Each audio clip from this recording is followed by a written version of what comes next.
Wilson Morales from Black Film and TV talking to Gary Lennon regarding season 2 of Power Book 4 Force. As we're nearing the end of season 2, what goes into say, okay, this character's got to go. Oh, wow. You mean like what for us in the writer's room? Like, do we go like what this character has to go? There's no way with 2 episodes to go that someone's not going to get killed, And I'm Oh, sure there's a website out there like Vegas and says, okay, who's the odds-on favorite to go? I would say that's really true. I mean, from hearing about all the social media activity, I know that a lot of people want Claudia to go. There's a bullet with her name on it. And I would say, obviously, tune in to 9 and 10 to see what happens. But I will tell you that there is a bloodbath and that people die. And that's like, more power, more problems. On Power, nobody is safe. If Ghost in our original Power show was killed, literally nobody is safe. So yes, people will die. I will tell you that in the writer's room, when we're conceiving stories, we take into consideration so many things about, but we always come back to what best services the story. And we hated killing Vargas. He's such a great actor, Brian Keyes. We loved him, but we knew in 7 that was the best thing to do for the story. We hated killing Walter in 5. There was a big uproar in the writer's room about it can't happen. Paulie can't die. Walter can't die. But we knew that we needed to do that in order to move Claudia's character forward. So it's a lot of debate, but it always comes down to what's best for the story. Mm-hmm. And then there's always, you're always introducing new characters to the show. So the question is, okay, that's when it'll move forward, because if this character's coming on, somebody's going to go out. That's just the way the trajectory of the shows have been going. It's like, oh, when there's somebody new, somebody goes out. And as you mentioned, Claudia's got a target on her back, but then again, I remember when Michael on Ghost was on there and nobody liked him, but he's lasted long enough to change people's minds, so you never know that, like, okay, she's lasted long enough.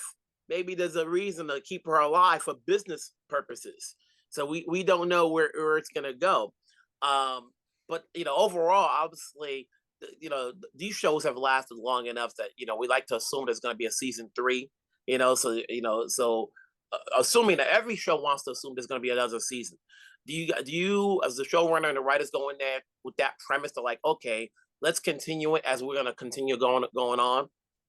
Yes. I mean, I have in my head the way that I would love to end this show, this series. I have a version of what the ending is and who lives and who dies. I definitely have the world in my head,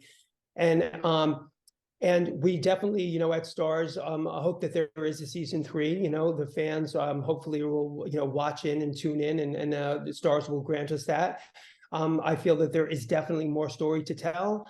I feel like there are definitely people who will not survive in the ending of this series, version of the series. And you're right. Every time we introduce new characters like Miguel or Maria, the story is expanding, but it's also constricting at the same time. So then you have Walter and Paulie go, right? And, Dre is another good example on the original Power. He lasted longer than most people thought. And I would say that about Claudia and Vic. I hope somebody somewhere is putting bets on who is going to last, because my job as a writer is always to subvert people's expectations and to give you an ending that is surprising yet inevitable. So I would say with both of those people, they definitely have bullets with names on their bullet for them. But you would be surprised of how in the writer's room we have conceived who lasts and who does not. Now, I'm curious, because the writers are different from the other shows, but considering that Joseph Tommy made an appearance in the last few episodes of Ghost, and how that part of that storyline never came into this series, was that ever a thought process? How it's almost like it was another universe. Yeah, each showrunner from each spinoff, we talk to each other, obviously, and we let each other know. And obviously, to share actors, you need to do scheduling and all of that. And so, yes, I think that you'll see as we continue the show, hopefully in a season 3, that there could be some version of not emerging, but like of crossing characters. But we try to let each showrunner have their version of the world run how they see best. And then, you've had wonderful characters come on. Obviously, you hated to see Walter go, but as you said before, to advance one of the characters, the other one, for storyline purposes, it happens. With the exception of Joseph, he goes, the show goes. And although you said Definitely. he took out Ghost, he didn't go until the very end. Yeah, We had exactly. 7 seasons, so it's like Tommy ain't going out yet. He's got Yeah, more than 9 lives. You know, exactly. but when when you're working with different directors coming in, how much of a challenge is it for them if they're not a fan of the show, for them to play catch up to see, like, here's where we left off, here's where the characters are at. Is it a lot more of a study for them to coming in to direct episodes, even though you've had directors come in and do more than one episode? Yeah, it's very challenging. I'll be honest with you. I probably would not hire a director who's not a fan of the show, who's not up to speed, because it's so much work to become familiar with the mythology, with the characters, with the world. It's very unlikely for a director who's not a fan of the show to get hired. I will say, though, that we did hire a director this season who was not really familiar with the show, and I thought she killed it. It was her name is Shooter, Sierra Glaude, and but I educated her. And what the good news about it is I really liked her in my meeting with her, and I really thought that she'd be a very good director and she would vibe with our cast and crew. And I wanted to support her. I wanted to see a female direct the show, and I knew that she would get along with us.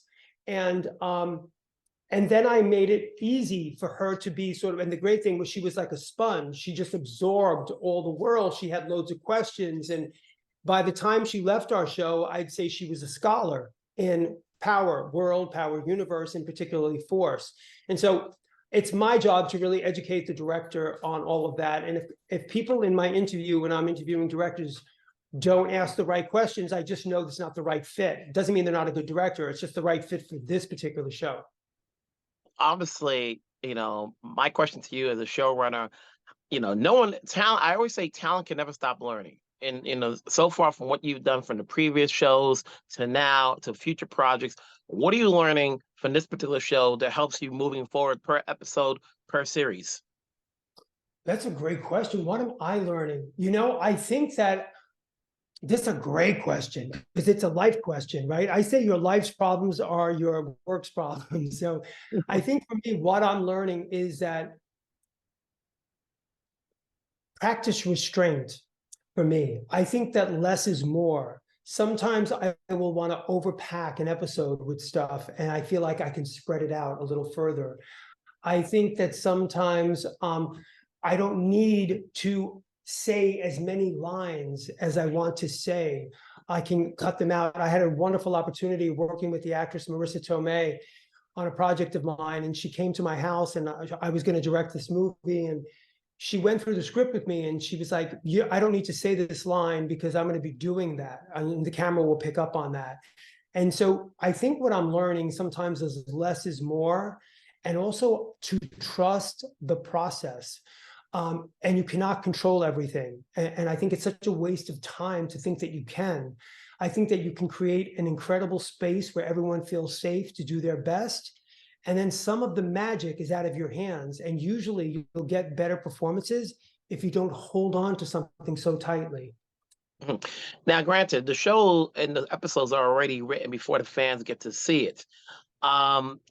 Is there a point where the fan base can control the destiny of a character? Obviously, from season 1, we saw how everybody was just distraught over Liliana's death. That, like, just when we started to like her, you're like, oh, he took her out. And we know that Tommy's going to stick around, but when you look at other characters, and granted, like I said before, the episodes are already written. Is there a point where the fans can control the fate of a character? Because we've seen on the other shows where they've kept a person alive longer than he should have been. Yes, 1000% agree. I would say from my own personal process that fans cannot dictate how long a character will live for me, only because the most important thing to me is the story. And I'm always going to go back to servicing the story first. So if a character has to die, because it's the best for the story, I'm going to go in that direction. Liliana is a great example, as fans loved her, but I think also that her absence provided such a straight story engine for Tommy for season 2. He wanted to avenge Liliana's death. And so my answer for me is like, I always follow what's best for the story. And by the way, one of my hardest jobs is when the writer's room and I have decided that we're going to kill someone, is to then go and tell that actor who we all collectively love that the ride is over for them on this particular show. It's really hard because you're playing with someone's mortgage, you're playing with someone's career. And I don't take that lightly because I wouldn't want it done to me. But if it serves the story best, I have to do that. We look at Tommy's romantic relationship, they never bode well, so we cannot assume that this girl is going to last long enough. There's a ticking, there's a clock to say, okay, does she go out this season or next season? It's going to happen, unless we read somewhere in the trades that she's got a long-term contract coming along. It's like, now you're going out, girl. The question is how. So that's the question. It's like, you come from a mob family, and obviously, as I mentioned before, this is going to air after episode 9. Grandma went out. Once your brother finds out, it's like, okay, it could be some Romeo and Juliet. Like, this is how you do us. Yeah, you're right, 100% with that, 100%. And the question for us in the room when we've gone back and forth is, how do we want to satisfy the audience appetite for Tommy's love life and love affair and love of the heart, and service that part of his character and that part of his story while still staying true to the world? And I don't want to give away too much, but I think we found a way to do it. And so I would say continually tune in. But he did lose Holly. He did lose Lakeisha. We know things don't usually go well, but I would say never say never. And then, obviously with the finale coming up, Deon Taylor's directed it. He directed the last season 1 finale, if I'm right. Right. What goes in choosing the director to open a series and to close a series? We usually, picking a director to do the premiere and the finale is a big decision. And usually you want to go with somebody who, A, you have history with, and B, that the cast really loves, because you want to reward them, right? You want to go into the series going like, oh my God, here we go. We're at camp. We're going to have fun again this season. It's going to be incredible. And then you also want to end your season with like, great job, guys. Like, you want a family unit. And so Deon directed, obviously, the finale season 1. He's doing our finale this season. And so that was a big part of it, was him having directed season 1. I had not met Deon prior to his directing season 2. I met him on Zoom, but, not in person.